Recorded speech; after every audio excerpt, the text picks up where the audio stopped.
Liberals and the left have always had a fear of right-wing totalitarianism, and the Trump administration has simply set off a new wave of books, articles, and podcasts on this very subject. The material hardly ever mentions the left-wing totalitarianism of, say, the Soviet regime or Communist East Germany, and it is very clear that the main focus is on the right-wing totalitarianism of Hitler and Mussolini. Books like Timothy Snyder's On Tyranny, How Democracies Die by Harvard professors Stephen Levitsky and Daniel Ziblatt, Trumpocracy by David Frum, Can It Happen Here by Cass Sunstein, and The Future is History by Masha Gessen. These books tell us a number of things. Most of these authors are members of the current academic and political establishment, and they are incredibly worried about the modern order falling apart.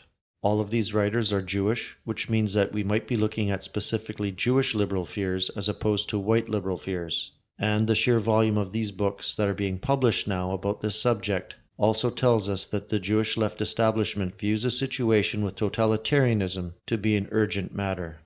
The fundamental mistake of all these authors, judging from reading their works and watching their interviews, is that they assume that totalitarianism is a response to economic or political stresses. Some might dabble in the whole authoritarian personality theory created by the Frankfurt School, but they miss the core causes of totalitarianism.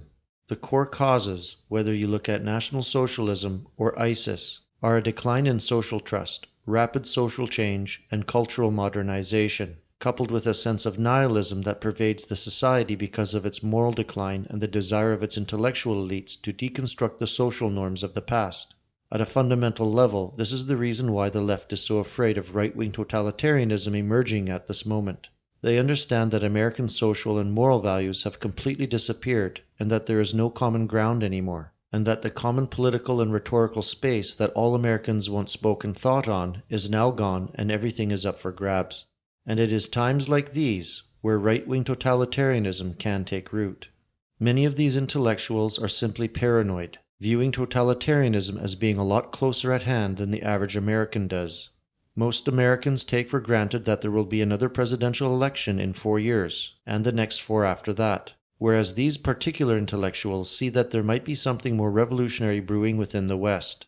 They have this fear because they see the values and norms of our society begin to fall apart, while people are expressing and thinking ideas that they would not have expressed or thought in the recent past. And most of them have come to the realization as to how fragile the Western democratic order has become. Fear is a driving motivation behind modern politics. That is because politics, in large part, is about who gets what. In a world of multiculturalism and diversity, someone else's gain almost always means your loss. And they make these views explicit, and you have to wonder what they will do once they gain complete power, if ever. In the same way, the far right truly taking power would mean the absolute end of all the privileges that those on the left have built up for themselves over the past 7 decades. More than anything, modern politics has revealed the hidden war going on between various tribes globally. This war between races, religions, and political factions has been raging non-stop since the 1950s. But for the most part, we've been able to convince ourselves that this war was closer to a gentleman's duel than a street fight. The gentlemen are all now dead, and only the street fighters remain. So, what say you, white man?